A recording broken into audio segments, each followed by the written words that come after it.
Se liga, você também conhece alguém que parece que tem o dom da palavra? Aquela pessoa que pode estar contando qualquer tipo de história, parece que a história foi feita para você. É como se a pessoa entendesse a forma como você compreende as histórias. Imagina o quão bom seria se todo mundo tivesse essa facilidade de comunicar. Pois é, existem estudos que explicam isso, e todos os tipos de estudo levam para um caminho. Nós, seres humanos, temos formas diferentes de perceber o mundo. Na PNL a gente chama de sistemas representacionais. São três sistemas representacionais. Visual e auditivo, que o próprio nome já explica. Visual é tudo aquilo que a gente vê, é perceber o mundo através dos olhos, é ver as coisas.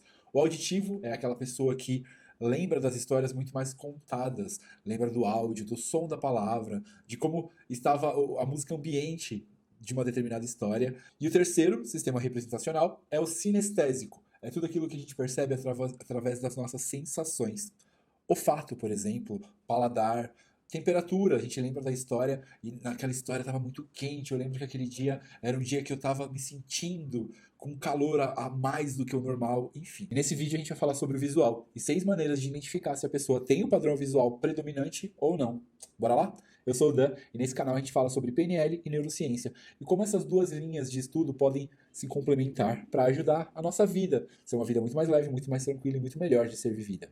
E como eu sei que você também quer ter uma vida bacana, legal de ser vivida, ter sentimentos bons, você vai querer entender e ser um praticante de PNL. Se inscreve aqui no canal, ativa o sininho, eu tenho certeza que a gente vai construir uma história bacana daqui para frente. Como saber se a pessoa é visual? Na PNL existem algumas técnicas da gente identificar, através da linguística, através de algumas pistas que a pessoa vai dando pra gente, qual o padrão dominante dela.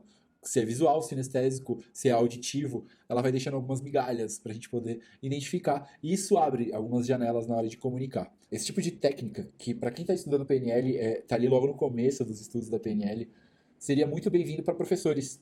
Imagina os professores entenderem que existem os canais representacionais e que cada aluno entende, aprende de uma forma diferente. Eu sei, hoje muitos professores já conhecem esse tipo de técnica, só que não é uma coisa disseminada, não é uma coisa que chega para eles. Eles têm que buscar esse tipo de informação.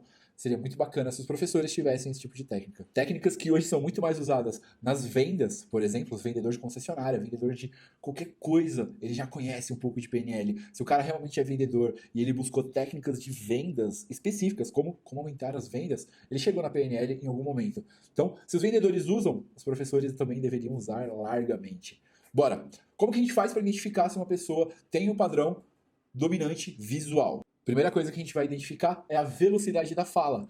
Uma pessoa com um padrão visual, ela precisa estar ligada em muitas coisas ao mesmo tempo. Ela busca referências no cérebro dela visual. Então ela vai lembrar de alguma coisa, ela precisa falar, ela vai trazer muitos detalhes da cena que ela quer que você imagine. Essa é a primeira coisa para a gente identificar o padrão visual. Segunda pista que deixa muito claro que a pessoa tem o padrão visual como dominante. Para onde ela olha, quando ela lembra ou quando ela constrói, quando ela precisa buscar alguma coisa dentro do cérebro dela, para onde ela olha, onde ela busca essa informação. Quem é visual busca lá em cima, ele tem o olhar aqui em cima. Ele precisa olhar para cima para montar uma linha racional, para contar uma história de começo, meio e fim. Ele busca os padrões lá em cima. E tem diferença para o lado que a pessoa olha. Então, se olha para cima e para a direita, ela está construindo uma imagem. Ela está montando algo, uma imagem para poder te explicar. Se ela olha para cima e para a esquerda, ela está lembrando de alguma coisa, de uma imagem que ela já vivenciou. Terceira pista para a gente identificar o padrão predominante da pessoa são as palavras que elas usam. Vamos lá. Uma pessoa que é visual sempre vai buscar palavras para fazer você imaginar a cena, a história que ela está contando, como se fosse um quadro, como se fosse uma cena, como se fosse uma fotografia. Ele sempre vai buscar palavras com essências visuais. Então vai buscar exemplo em cores, vai falar detalhes para você visualizar. Então, pô, tinha um carpete preto na sala. Vai dar detalhes que é para você imaginar, montar aquela história, montar aquela cena de forma mais visual. E como que isso pode ser muito bom para um professor? Imagina um professor dando exemplo para um aluno que é visual. Ele vai fazer o aluno visualizar. Ele vai contar uma história, por exemplo, o professor de geografia, explicando o mapa, ele vai fazer o aluno visualizar onde está cada estado, quem que é capital de quem faz negócio com quem, o que é Mercosul, ele vai fazer visualizar. Esse é o poder de entender o padrão visual predominante do aluno, por exemplo. A nossa quarta pista é uma observação do observador.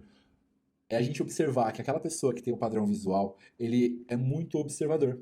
Ele tem uma acuidade sensorial muito sensível. Ele identifica, por exemplo, se um detalhe da sala mudou, se um detalhe da professora, do professor, se a professora trocou de brinco, se o professor fez um corte de cabelo diferente. É um tipo de pessoa, é um tipo de aluno, é um tipo de cliente, é um tipo de pessoa que tem acuidade sensorial, visual muito mais aflorada. Ele consegue ver detalhes aonde outras pessoas não iriam ver.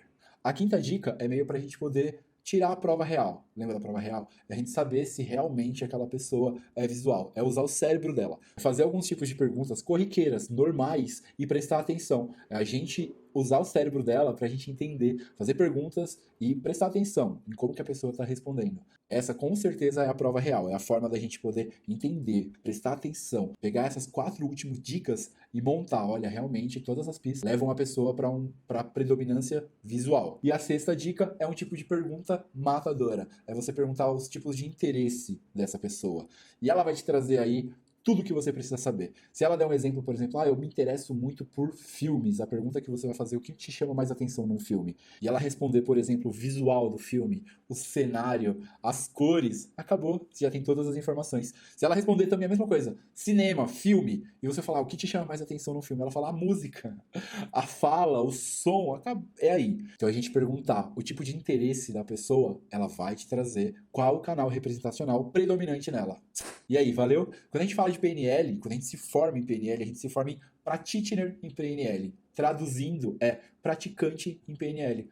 Ou seja, não adianta nada você se formar em PNL ou você fazer um monte de curso e não praticar. E eu tô aqui para isso, para a gente tornar essa prática uma coisa, uma rotina.